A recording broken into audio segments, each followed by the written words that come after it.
Buat kalian pengguna atau pencinta Vario, Honda Beat yang mulai khawatir ya, 20 hari lagi motor kalian masih isi bensin atau enggak, mending ganti ini. Ini adalah Honda Vario EV. Enggak deng, ini Indomobil e-motor Sprinto. Yuk kita bahas. Halo guys, welcome back to Autonet Max. Tadi bercanda ya, ini bukan Honda Vario listrik. Ini adalah sebuah Indomobil e-motor Sprinto. Dan motor ini tuh launchingnya bukan baru-baru ini ya, sekitar berapa bulan yang lalu di Gaikindo Jakarta Auto Week. Dan motor ini udah direview sama Mas Bagas waktu itu, tapi kita belum pernah nyobain langsung ridingnya gimana ya. Mungkin ada beberapa media yang bikin test ride-nya waktu di GJAW, tapi saya juga bingung nih. Kenapa nggak banyak media besar yang ngebahas ridingnya motor ini? Nah, ya udah, mumpung kita dipinjemin motornya, yuk kita langsung bahas motor ini. Tapi sebelum kita ngebahas desainnya, saya nggak akan ngebahas yang in-depth banget karena bagi lagi first impression-nya udah dibahas sama Bagas, kalian bisa cek di atas ini. Tapi ini adalah motor yang bener-bener jadi harusnya jadi kunci untuk Indomobil e-motor itu bisa lebih greget di Indonesia. Kenapa? Karena kalau kalian lihat ya secara keseluruhan desainnya, ini adalah motor yang dalam tanda kutip main aman. Kenapa? Karena desainnya, ya pecinta motor, pengguna motor itu biasanya lihat brand sama lihat desain dulu. Jadi kalau kalian udah lihat desainnya, ini adalah desain yang aman untuk Asia Tenggara. Lancip-lancip seperti ini. Makanya banyak yang bilang motor ini mirip dengan Honda. Ya nggak salah. Tapi bukan motor pertama yang listrik dan mirip-mirip sama Honda ya, kan ada Yadea Velox juga. Nah, desainnya secara umum kalau kita lihat ini tarikannya banyak yang lancip-lancip gini ya, tajam-tajam, yang kesannya memang ala-ala Asia Tenggara, apalagi lampunya nih. Lampunya emang kesannya kayak sebuah Honda Vario, Honda Beat kayak begitu ya. Dia pakai lampu LED di bagian sini dan untuk lampu dekatnya itu ada 1, 2, dan 3. Sedangkan untuk lampu jauhnya atau pass beamnya, dia justru yang di bagian luar seperti ini. Dan ada dedicated tombol untuk pass beamnya seperti ini ya. Bagian atas ada DRL seperti ini dan lampu seinnya juga ada di bagian atas seperti ini yang dia semuanya sudah LED. Cakep ya. Dan kalau kalian lihat ya, kalau dibandingkan dengan beberapa brand China, kalau kita compare dengan brand Jepang, mau desain yang ala Asia Tenggara kayak gini itu kelihatan satu perbedaannya. Saya pengguna Vario ya dulu sekitar 10 tahun, jadi hafal banget ya desainnya Vario. Kalau Vario bikin moncong itu lancip. Nah, di sini enggak nih. Dia kesannya kayak agak lebar kayak begini ya. Yang dia kayaknya ukurannya mirip sama spatboardnya. Nah ini memang kayaknya desain-desain yang memang belum bisa ditiru banget sama brand-brand yang lain, China, termasuk Indomobil motor ini ya. Ya kan Indomobil motor ini kesannya seperti ODM ya. Kalau di gadget kan ada yang ngomong lagi rame masalah ODM. Nah ini memang nggak selancip kalau motor-motornya Honda atau Yamaha. Ban depannya dia pakai 90/90 ya. Jadi ring 14 juga. Jadi kalau kalian cari ban penggantinya juga nggak terlalu susah dan dia pakai ban sama kayak Adora Yensing. Jangan dibaca secara harfiah, Yuanjing, enggak, jangan begitu ya. Nah, velgnya juga kesannya kayak velg-velgnya Honda ya.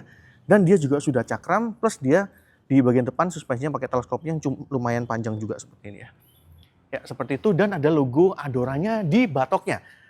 Spionnya juga dia ya mirip-mirip sama spion-spionnya Honda. Bahkan ini kalau kita lihat ya tombol-tombol yang di bagian sini ya, ini udah beda dibandingkan dengan tombol-tombolnya Adora. Kalau yang Adora itu kan agak bulat-bulat, ini ya kesannya kayak tombol-tombol motor pada umumnya sih.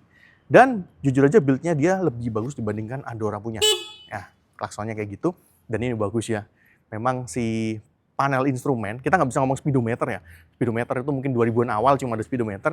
Di sini nggak cuma speedometer, ada banyak informasi jam lah, tanggal lah. Bahkan dia nih touchscreen bos. Kalau Adora itu masih sensitif, kapasitif gitu ya, ini sudah benar-benar touchscreen. Nanti kita akan bahas ya tentang si layarnya ini. Yang jelas secara desain di sini dia juga menggunakan deck yang rata. Nanti kita akan pakai juga bawah galon. Joknya seperti ini, dia kayak dua motif seperti ini. Dan bagian belakangnya yang sayangnya nih.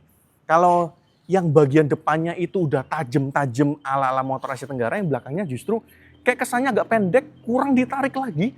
Dan lampunya, ya ini mirip lampunya Adora, cuma detail di bagian dalamnya beda. Dan nih, lampu sayanya mirip apa? Komen aja di bawah ya. Nah, selain masalah desain, satu poin yang mungkin juga jadi jualannya motor ini itu adalah fiturnya yang melimpah banget. Kita tadi udah bahas ya masalah layarnya ya. Dan layarnya ini bener-bener bisa mirroring kayak punyanya Adora. Dan dia juga bisa nyetel musik karena dia punya Bluetooth speaker. Dan di layar ini juga ada beberapa informasi, contohnya adalah G-force. Ini yang kita bingung ya, kenapa motor harus punya indikator G-force di sini? Ya, at least dikasih, boleh lah. Tapi yang bikin saya bingung adalah waktu Bagas nge-review yang di GJAW itu, yang di bagian GeForce ini bisa di-slide jadi TPMS, tapi ini nggak bisa. Atau waktu itu mungkin pre-production, akhirnya TPMS-nya dicabut atau gimana, kita nggak tahu ya. Tapi di sini banyak indikator juga yang artinya fiturnya banyak, termasuk dia ada TCS, yang lagi-lagi bikin kita bingung kenapa motor yang ukurannya cuma segini, itu dikasih TCS. Ya, lumayan lah punya ya. Yang kedua yang berguna banget sebenarnya adalah yang hill start assist-nya. Terutama kalau kalian sudah tahu cara pakainya, kalian bisa manfaatin maksimal. Terutama kalau lagi nanjak atau lagi macet-macet itu berguna banget. Ada fitur lagi yaitu regenerative braking yang nanti kita akan bahas waktu ridingnya. Kita akan jelasin waktu kita bahas ridingnya. Plus ada untuk anti-theft alarmnya. Ya, itu fitur-fitur yang memang umumnya tidak ditemukan di motor-motor di kelas harganya. Tapi ada semua di motor ini. Nah, sekarang kita bahas teknisnya dikit ya, terutama motor listriknya. Karena motor listriknya dia menggunakan yang hub drive ya, jadi dia posisinya ada di hub atau di sumbu roda belakangnya ini. Dan tenaganya itu sekitar 3,5 kW, 4,7 PS lah, nggak terlalu gede. Tapi torsinya kalau on hubnya 195 Nm. Ya, udah kayak mobil 2000, tapi itu kan on hub. Jadi kalau udah di jalan ya pastinya beda. Nanti kita juga akan nyobain ya gimana nanjak-nanjaknya dengan torsi 195 Nm itu seperti apa. Dan kalau kita ngomong dimensi ya motor ini, dia itu dimensinya mirip-mirip dengan Lexi LX 155. Jadi kalau dibanding Vario, jelas dia lebih panjang, dia lebih lebar. Kalau dibanding sama adik-adiknya atau saudara-saudaranya Adora, Tirano, motor ini juga paling panjang ya. Mungkin Tirano cuma menang lebar aja karena dia agak boxy, agak ngotak gitu ya. Tapi secara umum dimensi utamanya dia lebih gede si Sprinto ini. Dan kalau kalian penasaran gimana dimensinya dibanding dengan Velox, kita akan lampirin aja di bawah perbandingannya. Seperti itu. Dan motor ini punya berat 107,5 kg. Itu di spesifikasinya. Kita agak bingung sebenarnya karena Adora aja 150 kg. Which is Adora itu lebih compact, lebih kecil dibandingkan motor ini. Dan motor ini juga posisinya kan ada di tengah-tengah nih. Lebih mahal dari Adora tapi enggak semahal Tirano. Jadi benar-benar dari tengah-tengah, sekitar 25 jutaan ya motor ini. Jadi ya secara spek sih mirip-mirip dengan motor-motor 125 sampai 150-an cc. Tapi harganya mungkin setara motor 125 kali ya. Nah, berikutnya kita mau bahas perbateraian. Nah, ini adaptornya nih, kalau kalian lihat nih. Adaptornya dia 230 volt ya di sini. 8 inputnya ya, untuk outputnya 87,6 volt 5 ampere. Yang menarik adalah dia ini ditujukan ya to charge Li Vepo 4. Berarti ini adaptornya buat ngecas baterai LFP. Nah, Indomobil e-motor ngomongnya baterai motor ini tuh lithium. Cuma LFP kan juga lithium ya, kita nggak tahu ya. Nanti kita coba cari tahu lebih jauh. Dan baterainya ada di bawah sini ya, kalian bisa lihat. Dan bener, Filion ini adalah mereknya, seperti yang saya bilang waktu saya nge-review Adora juga. Dan baterainya ini 2,45 kWh. Specially designed for Indomobil e-motor. I-nya e-power. Mirip banget sih ya. Dan Filion ini baterai dari China, tapi dia sudah punya pabrik di Indonesia. Jadi buat kalian yang agak khawatir gitu ya, perbateraian ini harusnya lebih aman ya, karena udah dirakit di Indonesia. Dan untuk portnya ada di sini. Kalau Adora portnya di luar, dia portnya di dalam ya. Seperti ini, kalian bisa buka. Dan bagusnya detail kecil aja. Cetek. Nah, dia bisa nahan seperti ini. Biasanya kan enggak ya, biasanya ngewer-ngewer kayak gini aja ya. Ini bisa ditahan seperti ini. Dan di sini ada colokan buat kabelnya keluar. Untuk fuse-nya ada di bagian sini ya. Bisa kita buka di sini. Ya, seperti itu. Dan baterainya ini sekarang support fast charging ya. Tapi fast chargingnya kalian harus langsung dari konektor baterainya ini. Bukan lewat konektor yang adapter di sini. Ini ketika kalian lepas, kalian colokin ke fast chargingnya yang sudah ada di beberapa titik. Nah, yang penting juga motor ini walaupun desainnya udah ala-ala motor-motor Jepang gitu ya, yang penting buat sebuah motor listrik itu gimana ergonominya. Karena biasanya yang beda banget itu ergonomi. Dan kita langsung coba duduk aja di sini ya. Tinggi saya 169 cm dan kalian lihat kaki saya itu lumayan bisa turun ya. Biasanya motor listrik itu kayak ya waktu itu Yadea, Polytron itu agak nangkring ya, agak segini lah kakinya. Ini dia agak turun nih. Jadi apalagi kalian mentokin ke belakang ya duduknya, ini lumayan enak. Posisi setangnya balik lagi, biasanya motor-motor listrik itu pakai racer agak tinggi ya. Kayak motor-motor Maxi, tapi ini enggak. Ini justru dia agak turun nih seperti ini. Jadi kesannya bener-bener kayak skutik. Skutik yang umum aja kalian pakai. Cuma emang ini kesannya emang lumayan lebar ya untuk stangnya ya. Biasanya walaupun skutik-skutik itu posisi stangnya agak di bawah seperti ini, tapi nggak selebar ini, dia agak lebar nih. Jadi mungkin agak sedikit beda atau adaptasi lagi kalau kalian mau pakai motor ini buat filtering ya. Dan tinggi joknya 770 mm. Coba saya turunin ya, seperti ini. Ya, bisa dikatakan ini menapak dengan lumayan sempurna ya. Tapi dengan catatan, ini suspensi belakangnya, dia kan preload nih. Ini kita lagi setting di yang paling stiff, paling kaku. Kita pengen ngerasain. Biasanya kalau empuk ya kayak Adora lah ya. Makanya karena dia konsepnya nih sporty, ya udah kita pakai di settingan yang paling stiff aja, nanti rasa berkendaranya seperti apa. Dan motor ini sendiri ground clearance-nya 150 mm alias sekitar 15 cm. Ya, kalau dirasa-rasain sih emang ini posisinya benar-benar kayak motor atau skutik pada umumnya yang biasanya dijual di Indonesia. Nah, gimana ridingnya? Ini motor emang lumayan ngagetin ya. Karena memang karena tadi posisi ridingnya, lihat desainnya seperti motor skutik pada umumnya, rasa berkendaranya atau ridingnya somehow juga agak sedikit beda nih. Dia tuh punya 3 mode berkendara. Comfort, Sport, dan juga Boost. Ada 3 level ya. Sebenarnya sih mirip-mirip sama Adora. Adora juga punya 3 level ya. Di sini Comfort menurut saya lumayan bisa diandalkan untuk commuting ya, filtering atau mungkin di dalam komplek ya. Dengan kecepatan maksimalnya klaimnya di 41 km per jam.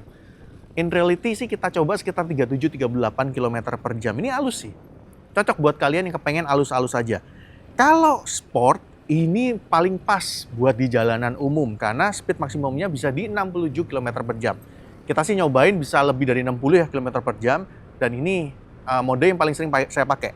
Boost jelas buat ngeboost atau buat ngebut gitu. Di sini speed maksimalnya bisa sampai 90 km per jam. Dan satu yang menarik juga yang nggak banyak dimiliki oleh motor listrik lain yaitu adalah regenerative braking. Tapi konsepnya sama seperti Adora. Ada 2 level, jadi ada tombolnya ya di bagian kanan.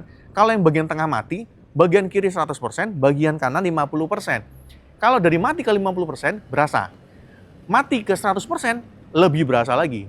Tapi kalau 50 ke 100% nggak terlalu signifikan rasanya. Terus gimana handlingnya? Ya karena balik lagi kita lagi set suspensinya di preload yang paling stiff. Ini motornya kaku.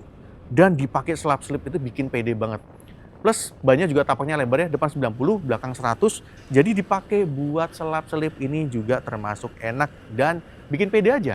Tapi memang kayaknya kalau Indomobil e-Motor bisa nambah satu fitur lagi yaitu adalah 3 second delay kayak punyanya United, itu mungkin akan lebih enak lagi ya.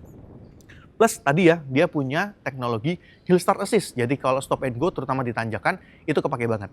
Dan kita juga udah nyobain ya nanjak boncengan di tanjakan ya semacam di dalam mall gitu ya, parkiran mall. Kan motor-motor kayak gini banyak dipakai buat nge-mall dan sebagainya. Dan kita nyoba seperti ini. Dengan mode comfort emang agak effort ya buat nanjak boncengan. Lalu kita coba di mode sport. Nah, lebih enak nih. Tarikannya lebih kerasa. Tapi kita penasaran gimana kalau di mode tertingginya yaitu mode boost. Dan ternyata mode boost ini effortless banget. Tapi sebagai catatan, kalau kalian mau manfaatin Hill Start Assist-nya ini, emang agak sedikit mundur kalau kalian pakai boncengan. Karena Hill Start Assist-nya ini bukan nahan di remnya, tapi nahan di putaran motornya. Nah, untuk pengereman sendiri, motor ini sudah dilengkapi dengan Combi Brake System ya. Ya, Combined Brake System atau kalau di Honda ngomongin CBS lah ya. Jadi rem sebelah kirinya, yang rem belakang, itu handle sebelah kirinya itu kalau kita tekan dia akan otomatis membagi pengereman. Memang masih dominan di belakang, tapi bagian depannya juga sudah mulai ngerem. Jadi kalau kalian emang commuting aja, harian aja, pakai rem yang belakang dengan CBS-nya ini atau combine braking-nya ini harusnya sudah lumayan cukup. Emang kalau lagi darurat banget, emang pengen lebih pakem ngeremnya, pakai rem depannya juga. Dan somehow biasanya kita pakai motor listrik ada gejala bunyi-bunyi di remnya, ini kita nggak nemuin sama sekali. Terus gimana range-nya? Klaimnya kan bisa 110 km. Nah, kita coba commuting beberapa hari pakai motor ini dengan mode yang berbeda-beda, sport, comfort. Bus sih kita nggak terlalu pakai ya, karena bus udah pasti boros banget. Bahkan kita syuting ini aja kita pakai bus, itu drop 30% itu cepet banget. Jadi seperti apa? Seperti di bawah aja kita campurin di infografisnya. Nah, satu hal yang mungkin jadi catatan juga, multi information display atau panel instrumen atau layarnya yang touchscreen ini kan emang berguna, bisa dipakai buat mirroring, bisa dipakai buat maps dan sebagainya. Tapi waktu siang-siang gimana? Apakah reflektif? Yes, reflektif. Somehow masih cukup terbaca, tapi yang paling ganggu itu adalah refleksi dari sinar matahari, terutama kalau matahari lagi di atas, ini silau ke mata kita. Sebenarnya mungkin nggak setiap waktu akan seperti ini. Mungkin kalau lagi terik banget jam 12, jam 1, jam 11 gitu ya, benar-benar matahari di atas dan mantul itu akan silau banget. Tapi di luar itu memang untuk informasi masih lumayan kelihatan. Oke, jadi kita udah lihat, ngerasain bahkan ya lebih jauh motor ini, berapa hari kita pakai motor ini dan kita sampai di kesimpulan. Gimana sih si Sprinto ini?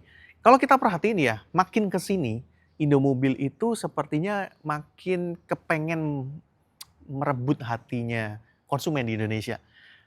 Pertama Adora menawarkan banyak hal yang menarik, setelah itu tiba-tiba ada muncul Tirano yang niche banget ya, motor listrik, matic, tapi kesannya adventure gitu ya.